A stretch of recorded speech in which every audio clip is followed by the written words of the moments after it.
Indo para as teorias de McGregor, a X e Y, em 1960, são teorias mais voltadas para a área de gestão, mas elas vão falar um pouco sobre motivação justamente porque na teoria X, segundo o McGregor, é um extremo, né? Então, o homem ele não tem motivação, ele precisa ser motivado, ele precisa ser chamado a atenção para trabalhar. É mais uma visão tradicional, mecanicista da coisa. E na teoria Y, você tem o extremo. O cara quer trabalhar, as pessoas querem trabalhar, eles buscam o trabalho como uma necessidade. É uma necessidade de propósito que ela precisa buscar, faz parte da vida da pessoa, é importante para a pessoa o trabalho, além da remuneração. É uma parte de propósito, sentido para a vida. É uma visão mais moderna, né? Mais voltada para o comportamento humano ali. E como resumo tem aí a teoria X, o homem não é motivado, o homem não quer se desenvolver e então a gestão vai ser focada no controle. Enquanto na teoria Y, o homem ele é motivado, ele quer se desenvolver e a ênfase vai estar na pessoa.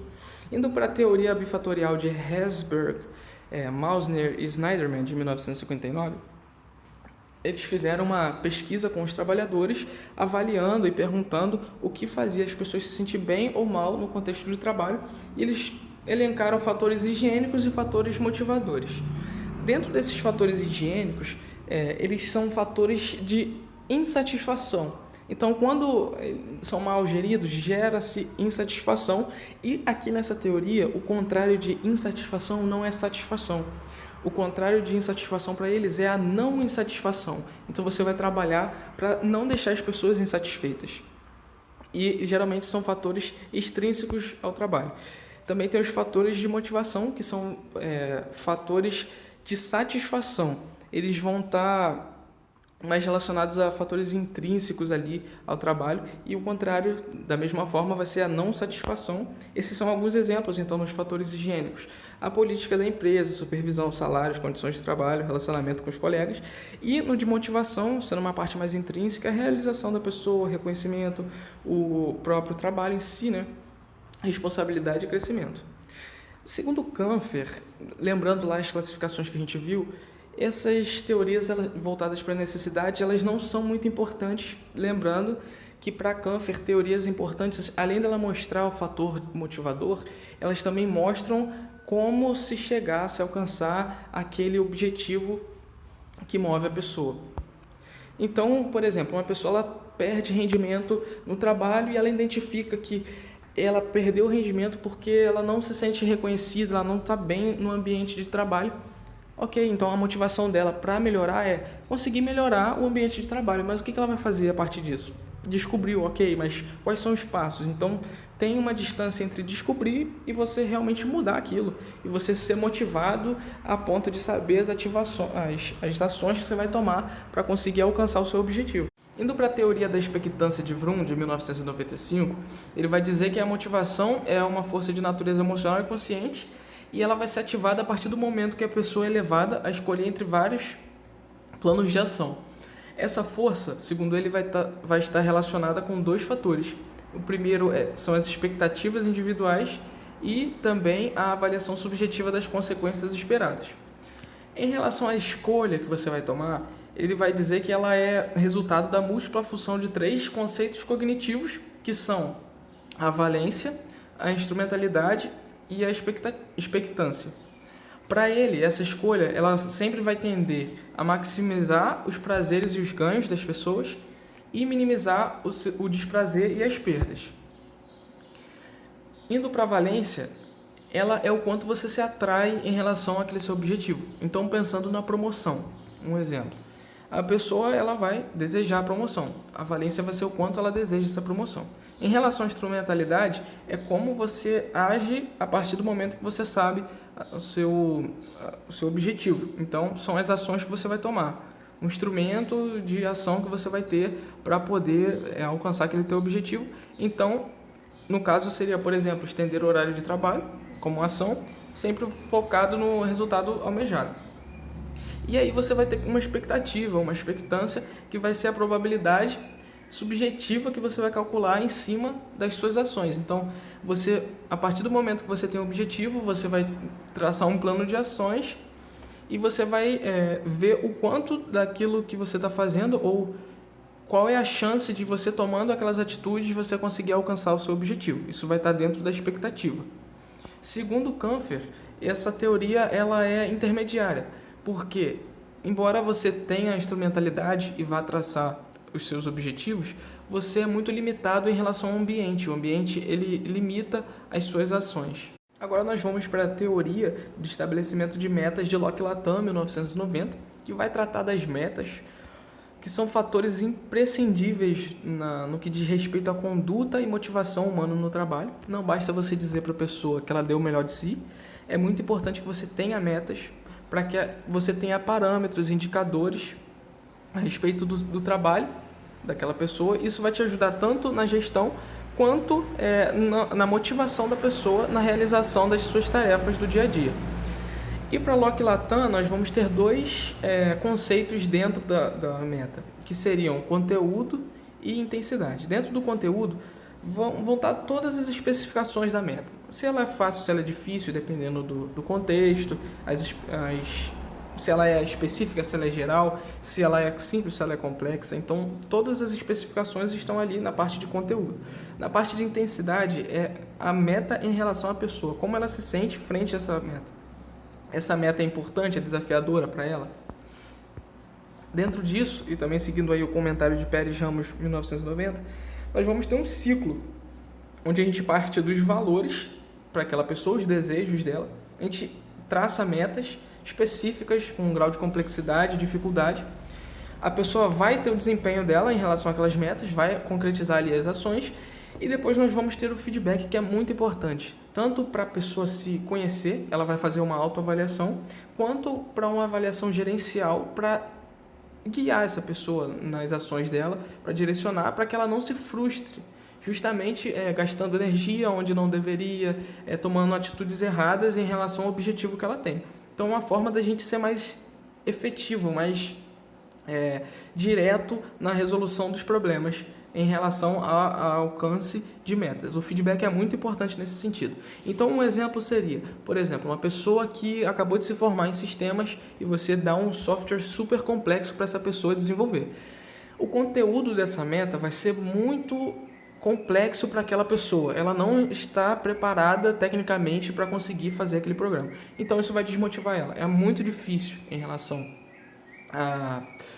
ao que ela sabe. Então, vai desmotivar da mesma forma que se for uma meta muito simples, algo que realmente não faça muita diferença para o trabalho da pessoa em si, ela não vai se sentir motivada porque não tem intensidade para ela. Não faz tanta diferença, realmente não é desafiador. Então, para ela não tem tanta motivação relacionada a essa tarefa, a essa meta. Para Canfer isso é muito importante, essa teoria é muito importante de metas porque ela direciona as ações, justamente o que a gente sempre está batendo na tecla aqui quando fala da classificação de Canfer.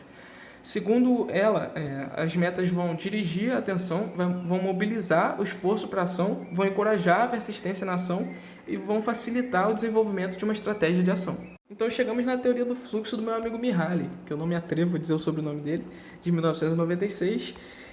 Aqui ele vai considerar a motivação como estado emocional de curta duração e alta ativação. Nesse estado de fluxo você vai ter clareza de metas, vai ter intensidade e concentração nas suas atividades e você vai ter a percepção de total controle daquilo que você está fazendo.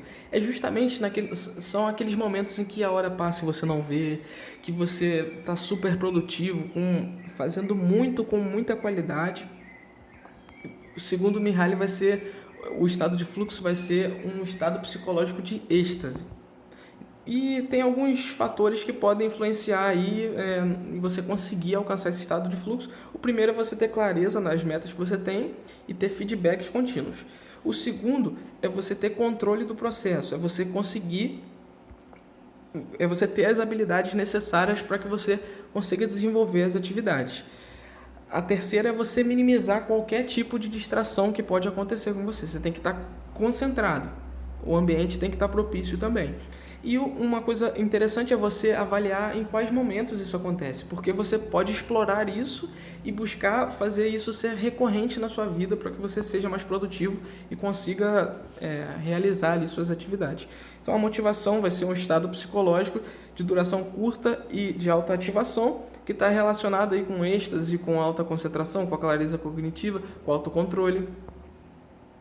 Na teoria do fluxo que a gente acabou de ver, nós percebemos como que é importante a pessoa ter o conhecimento, ter a capacidade no desenvolvimento da atividade, para que ela, primeiro, se sinta motivada a realizar aquela atividade e também que consiga alcançar esse estado de fluxo. Agora, na teoria sociocognitiva de Bandura, 1986, nós vamos conhecer o termo autoeficácia, que é a capacidade de se reconhecer capaz de realizar uma atividade, o que é um importante propulsor das ações humanas. Segundo Bandura, essa autoeficácia ela vai estar relacionada com a experiência pessoal, com a aprendizagem vicária, com a influência social e com os indicadores fisiológicos da pessoa. Dando sequência com a teoria da autorregulação de Canfer, 1977, nós vamos ver que para o êxito em alcançar os seus objetivos, as suas metas, é importante que primeiro você tenha uma autoobservação, que é você voltar para si, fazer um autodiagnóstico. A partir daí você vai ter uma autoavaliação, que é como eu estou, como quero estou distante das minhas metas, ou seja, você se conhece e aí você percebe o que você quer. Daí em diante você vai ter uma série de reações emocionais, porque você vai reconhecer o seu estado e o que você precisa fazer. E aí a autoeficácia vai se encaixar nesse sentido quando você se sente capaz de alcançar o êxito nos objetivos que você traçou, nas metas que você traçou, tendo em vista a sua situação. Então, você vai passar por aí por reações emocionais e a inteligência emocional, nesse caso, vai te auxiliar a se sentir autoeficaz. Nos encaminhando para o final dessa apresentação, vamos estar falando da motivação e gestão nas organizações. Nós vamos esbarrar em 2 desafios que estão relacionados à subjetividade do tema. Primeiro, o método. Não tem como você garantir que essas teorias elas vão surtir efeito. Elas precisam de mais comprovação, elas precisam de estudos mais profundos, só que a gente esbarra nessa subjetividade. Não tem como medir exatamente a motivação das pessoas. Isso é um problema. A gente vai se basear nas teorias para conseguir buscar novas práticas que tendam a melhorar a relação de motivação dos colaboradores, mas nada é garantido. Da mesma forma que a gente não consegue perceber o quanto nossas ações estão melhorando de fato a motivação dentro da nossa organização. É difícil a verificação. Então esses são os 2 desafios que nós vamos esbarrar na hora que a gente fala de motivação nas organizações. Porém, existem perguntas que podem nos auxiliar.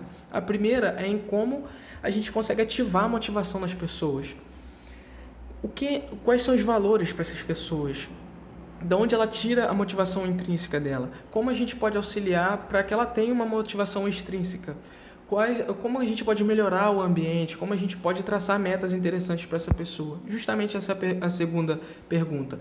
Quais são as metas que nós temos traçado? Elas são específicas? Elas são claras? A gente tem realimentado com feedbacks para que continue com uma melhoria nos nossos processos? E também a manutenção dessas metas.